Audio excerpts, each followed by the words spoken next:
Olá, eu sou o Lorival Santana, você está no Earth News Terra e nós estamos com o Caetano Scanavino, grande conhecedor da Amazônia, da realidade dos povos indígenas, ele que é empreendedor social e coordenador do projeto Saúde Alegria. O Caetano é um personagem muito articulado nacional e internacionalmente e por isso a gente vai começar o programa falando de uma visita recente de deputados europeus. Caetano, que fala com a gente diretamente de Alter do Chão, a belíssima Alter do Chão, no Pará. Caetano, seja muito bem-vindo ao Earth News Terra e conta para a gente como foi essa visita dos deputados europeus. Oi, Lorival, saudações a todos e todas aqui. Um prazer aqui trazer um pouquinho da Amazônia aqui para o podcast, né?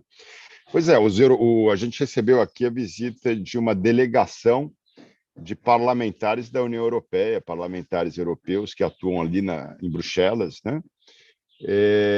Justamente preocupados com a questão ambiental, a questão climática, a questão dos direitos dos povos indígenas na Amazônia. E nada melhor, por exemplo, do que fazer uma visita em loco, fazer uma imersão aqui, fazer uma escuta, rodar as comunidades, rodar as aldeias, e já que estar presente, né, nenhum vídeo, nenhum relatório, nenhuma fotografia substitui. E foi muito produtivo, até porque a União Europeia agora tem algumas decisões importantes que eles devem levar ali para avaliação que está tramitando. Uma delas é uma proposta de restringir ou coibir produtos de origem ilegal de áreas de desmatamento. E isso aí terá reflexo, obviamente, na redução ou num maior controle, por exemplo, principalmente da aquisição, compra de carne, de áreas de desmatamento e da Amazônia, por exemplo. Então, foi muito importante, não só para isso também, para eles poderem também conhecer um pouco a realidade, ouvir um pouco, lembrar que o Brasil não é só o governo brasileiro, né? O Brasil é um país ali que tem um povo ali maravilhoso, a Amazônia, você tem etnias e etnias, você tem várias Amazônias dentro, conhecer um pouco a beleza, conhecer um pouco o belo, conhecer um pouco não só as notícias ruins, mas as notícias boas, soluções, propostas. Então, uma delas foi também visitar projetos de organizações, projetos de associações indígenas, e um deles foi o projeto Saúde e Alegria, onde tiveram a oportunidade de conhecer um pouco nossas atividades na área de saúde, saneamento, energia renovável, geração de renda, bioeconomia. E lembrando que são propostas também e caminhos, né, para se pensar um outro modelo de desenvolvimento da Amazônia que não precisa ser calcado apenas em desmatar floresta para botar boi. Exatamente. Esse projeto que está, inclusive, na mesa da Comissão Europeia, né? A Comissão Europeia está discutindo isso e tem no âmbito do Parlamento Europeu, que você citou, e tem também uma ordem executiva no âmbito do Conselho dos Ministros, né? Que poderá também ser tomada uma decisão nesse sentido. E também no Congresso americano existe um projeto de lei tramitando exatamente prevendo proibir a importação de produtos, principalmente commodities brasileiros associados ao desmatamento, que colocaria o ônus da prova, né, de que não está presente na cadeia da produção desses alimentos um momento em que tenha havido desmatamento de alguma parte dessa cadeia esteja associada à destruição da floresta, que será uma dificuldade para os produtores brasileiros, embora a gente saiba que grande parte do agronegócio, principalmente esse que exporta, não tem ligação direta com o desmatamento, né? O que você sentiu com esses eurodeputados em relação a a essa pauta, eles estão inclinados a defender a aprovação dessa lei? Eles dão como certa a aprovação dessa lei. Agora, muito provavelmente, se a proposta original vai ser muito modificada, vai ser muito flexibilizada, a gente havia também, como Observatório do Clima, porque assim como eu integro o Saúde e Alegria, eu também sou membro da coordenação do Observatório do Clima, uma rede de organizações não governamentais, socioambientais do Brasil. A gente havia, como Observatório do Clima, feito algumas recomendações também a essa proposta. Eles tiveram também, né, com outros dirigentes do Observatório. Então, tem algumas questões que a gente não sabe se vai ser aplicado, algumas sugestões que a gente deu, como, por exemplo, não tratar apenas a floresta como é colocada na FAO, por exemplo, mas tratar dos biomas nativos, até porque se você coíbe a comercialização de produtos de áreas de desmatamento da Amazônia, você corre o risco ali de aumentar a pressão sobre outros biomas, como o Cerrado, o Pantanal, o que é objeto de preocupação nossa, né? Então, se a gente conseguisse emplacar ou melhorar essa legislação, focando em biomas nativos, né, evitaria esse tipo de risco. Outras questões, por exemplo, também, na questão da compliance, então seria poder ter ali, né, um monitoramento da propriedade como um todo e não apenas a área ali em que gerou aquele produto, porque senão você pode ter ali um produtor que pode ter uma área para exportar para a União Europeia e a outra área com uma série de ilegalidades para poder estar exportando, comercializando para outros locais sem essa restrição, né? Mas, Lorival, queria deixar claro, por exemplo, que às vezes esse assunto ele é desviado e o debate é desqualificado quando a gente, por, né, recomendar uma guerra não contra o agronegócio, mas por recomendar uma guerra contra a ilegalidade, as ONGs, os ativistas ambientais, as lideranças indígenas acabam sendo acusadas por um setor conservador da nossa sociedade, com estão trabalhando contra o desenvolvimento do país, estão trabalhando contra a economia, estão trabalhando a serviço de interesses internacionais. Então, esse é o tipo de um blá, blá, blá, só atrapalha o debate da maneira que ele, de fato, deve acontecer, né?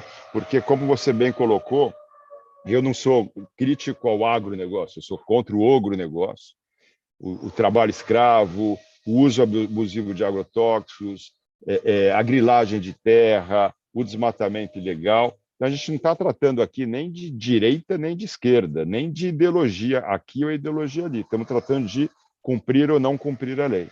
Se a gente pegar um levantamento do Mapbiomas de 2020, se eu não me engano, só houve desmatamento em 1% dos estabelecimentos rurais. Em outros 99% não houve desmatamento.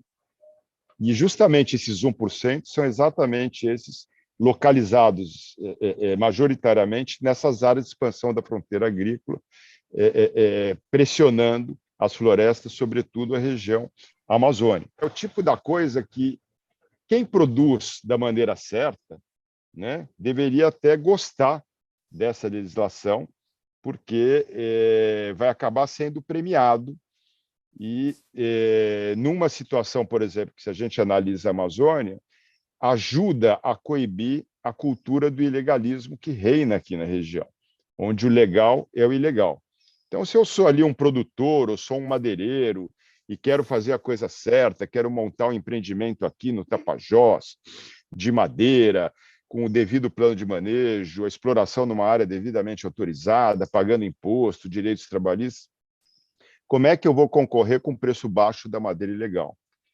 Então, essa cultura do ilegalismo ela acaba premiando, né, quem vive de ilícitos e acaba punindo quem quer fazer a coisa certa. Então, o produtor comprometido, né,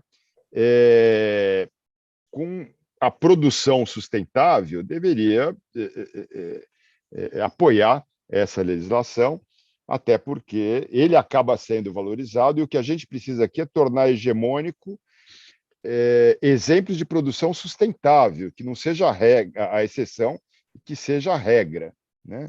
Então é importante deixar claro isso também. É O que a muito gente importante. espera aqui é coibir a ilegalidade, Exato. coibir esse modelo de ocupação que acaba beneficiando alguns poucos, que se apropriam de forma ilegal de riquezas e bens que são patrimônio público de todos os cidadãos brasileiros, seja o ouro, seja a madeira, sejam as terras públicas, e acaba deixando a conta para todo mundo pagar, inclusive nossos filhos e netos.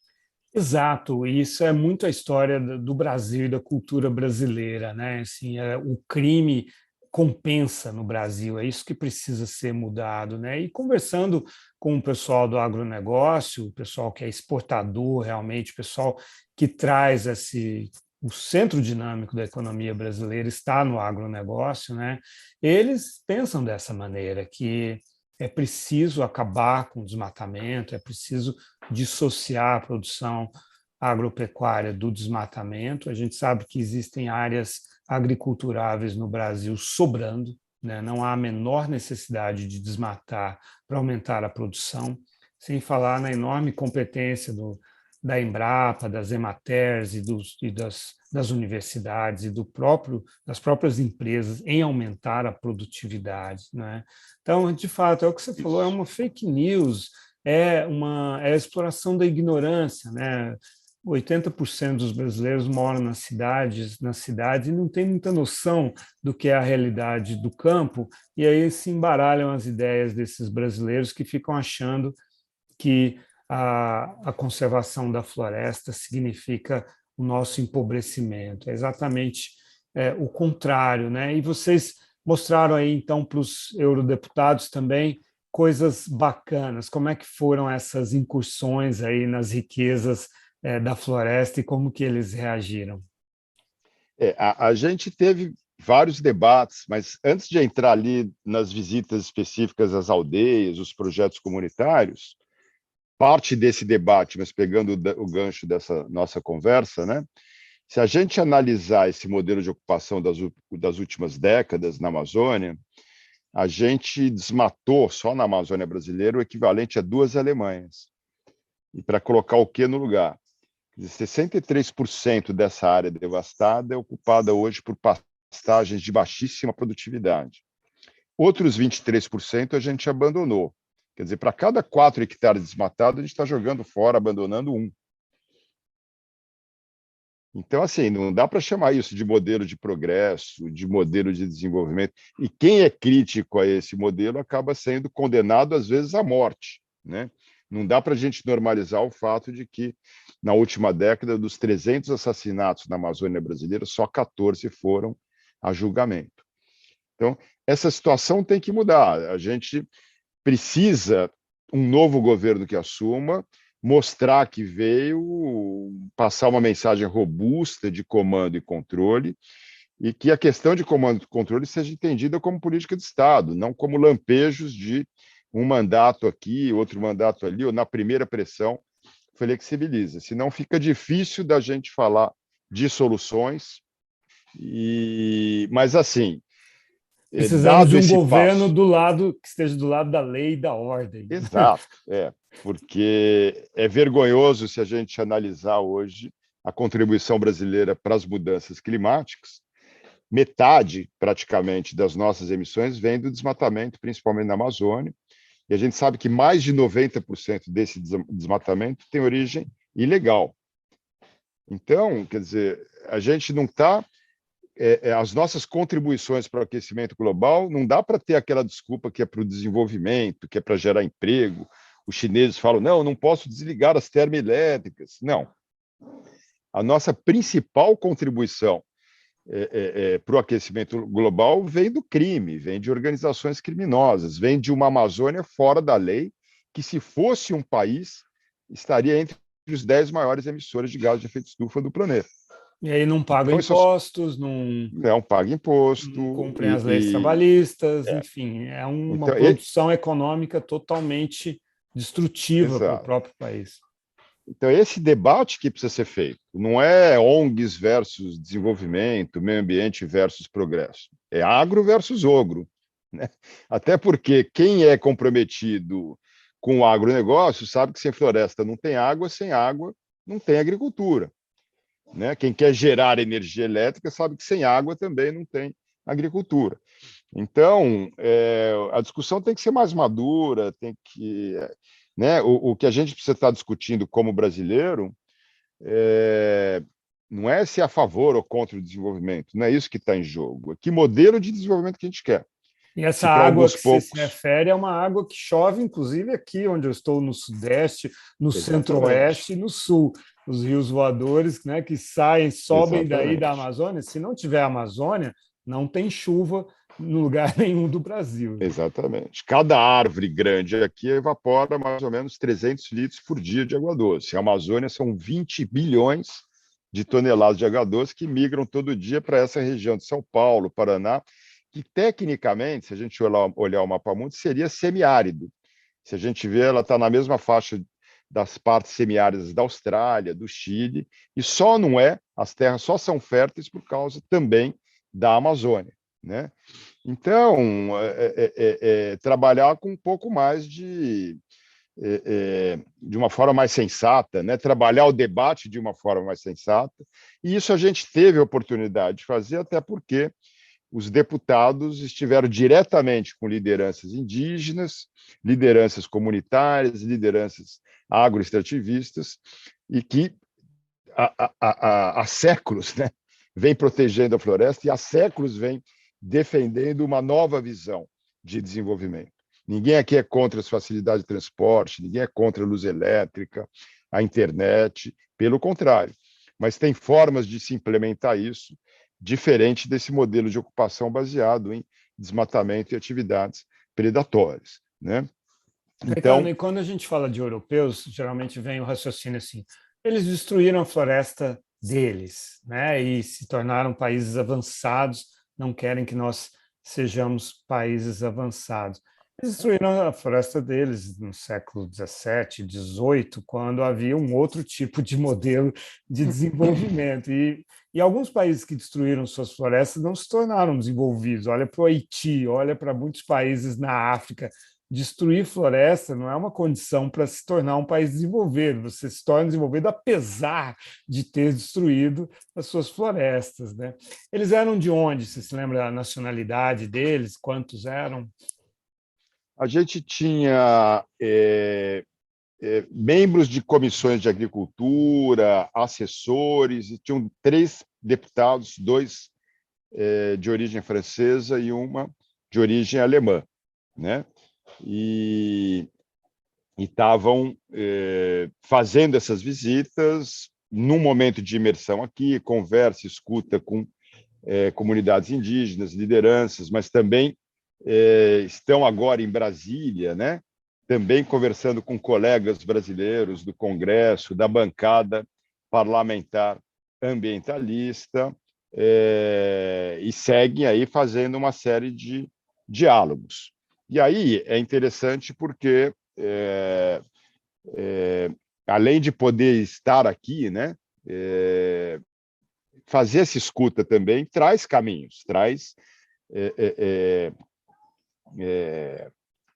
questões ali que não é só reclamar ou só levantar problema.